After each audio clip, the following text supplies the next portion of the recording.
We're going to be chatting to Manuel. He's the founder and CEO of the Synertics. Thank you. Thank you very much. Hi, everyone. First of all, I'd like to thank Generation E for having Synetics for the third time. It's been 3 incredible days here at the Smarter Mobility Africa, and we're definitely looking forward to the next event. As you just mentioned, today we'll be focusing on a topic which is developing quite fast during this pandemic, which is the rise of home delivery. We'll talk about the latest development in the retail industry as well as restaurant industry, and quickly touch on the solution that Synetics developed in order to cope with this, in order to help companies cope with this changing environment. Before I start, I'd like to give you a brief introduction on what Synetics actually does, so that you have a bit of an idea where we actually come from. So at Synetics, we develop digital and data-driven solutions for the mobility industry and its respective actors, such as governments, operators, and investors, in order to increase the financial viability of products and services when selecting locations and allocating fleets, so increasing utilization and reducing operational inefficiencies. So how do we actually do this? We gather data from mobility assets such as charging station infrastructure, sharing services for micromobility and car sharing, integrate them into our service, combine them with our own location descriptive databases and metrics, and then provide the insights and values that come out of the analytics to our consumers, which are then able to more efficiently track and interact with their mobility assets in order to increase productivity. However, we would like to today we want to discuss something else. I would like to start with discussing the challenges that countries such as South Africa and many other countries around the world have been facing within this pandemic. We've seen large retailers such as in South Africa, Pick n Pay and Massmart see earnings drop in the pandemic, and many of these large retailers will have to consolidate in the future due to this pandemic. We've also seen 1 in 3 restaurants so 33% of the restaurants which might not survive this pandemic, which is a huge number. Mainly that they're not able to reinvent themselves, such as shifting to deliveries. And we've also seen in the private households a tightening in spending, so a quite strong tightening in spending, which is bad news for retailers and of course restaurants, and which will also most likely be seen throughout the holiday season. Before I jump into the next graph, I'd like you to focus on the right graph on the right side, which is a prediction on the types of restaurants and their recovery rate after the pandemic. And you can clearly see that pizza restaurants, for example, have a very fast recovery in comparison to, for example, fine dining and coffee, which is mainly due to these factors, such as shifting to deliveries and being able to benefit from additional sources of income. So let's jump into the section of home delivery. So what have we observed so far? Well, we've definitely seen, as you just mentioned, a rise in e-commerce. So a big rise in e-commerce, such as in online African shopping platforms Takealot, saw sales surge throughout the pandemic. We've also seen restaurants through a lot of surveys that do not want or are not able to pay for the high fees for external service providers, for external delivery service providers, and that the pandemic has made ghost kitchens and virtual eateries one of the main or only growth areas in the restaurant industry, which is also very interesting.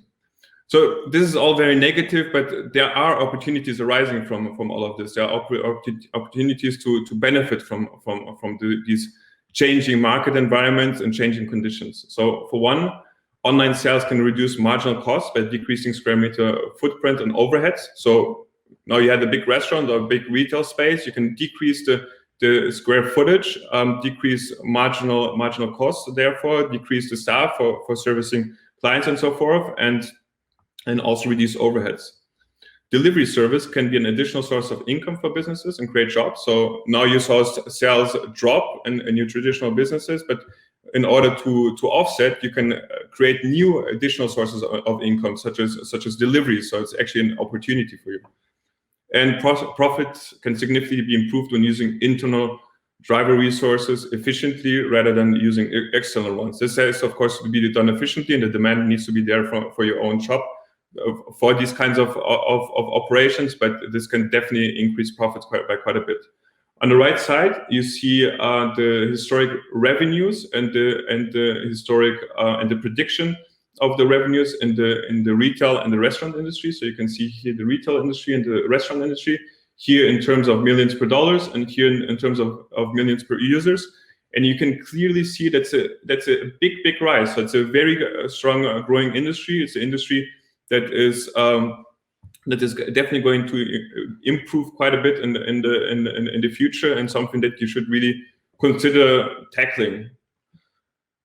Before jumping into driver deployment solution, I'd like to give you a bit of a use case in order to bring you a bit closer to the solution. So we will use a pizza restaurant for this case, but you can apply this to delivery companies which do 300 deliveries per day, or bakery, or a supermarket chain which does delivery. So it's really applied to a variety of cases. So imagine you've got a restaurant, you own a restaurant, and you've got 20 orders to deliver, you've got 3 drivers at your base, you've got 20 minutes to deliver all these pizzas till they get cold.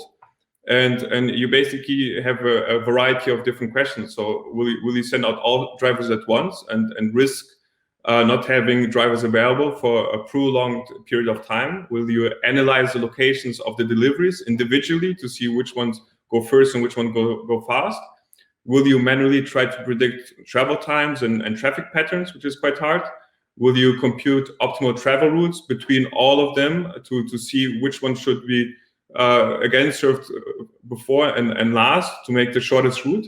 And most importantly, how will you distribute the orders with your drivers to meet delivery times and save resources?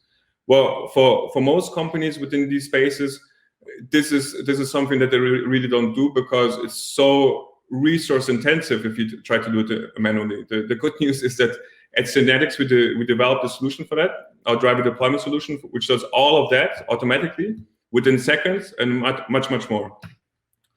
So what is it exactly? It's a web-based, data-driven and digital solution. So it's on your browser. It's very easy to use.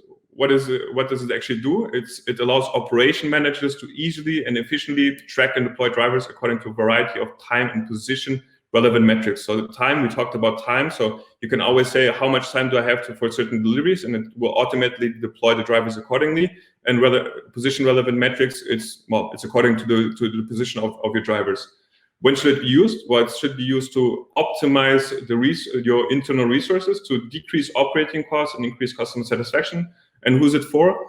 Well, we talked about micromobility, we talked about delivery companies. So it's basically for delivery and pickup service providers, as well as vehicle deployment teams. Vehicle deployment teams can be both for batteries as well as for actual vehicles. We have it, for example, a lot in Europe, where we have a lot of gathering and distributing of vehicles for the micromobility sector, which also has quite a bit of optimization potentials. Last, I'd like to touch really fast on the features of what it actually does. So for us, it was really important that it's easy to use. So you need no installation of apps, of software. It's immediately deployable, so you can use it right away. It has time-sensitive computation, so you can always say like how long these certain time frames should take for your deliveries to meet target delivery and pickup times. We use live traffic data, very important to get accurate arrival times of all deliveries and pickups. And you can have multiple starting locations. So if you have many bases, or if you have many drivers in different kinds of locations, the software basically computes all the optimal routes according to of course all the delivery and pickup locations, but also according to the actual location of the drivers.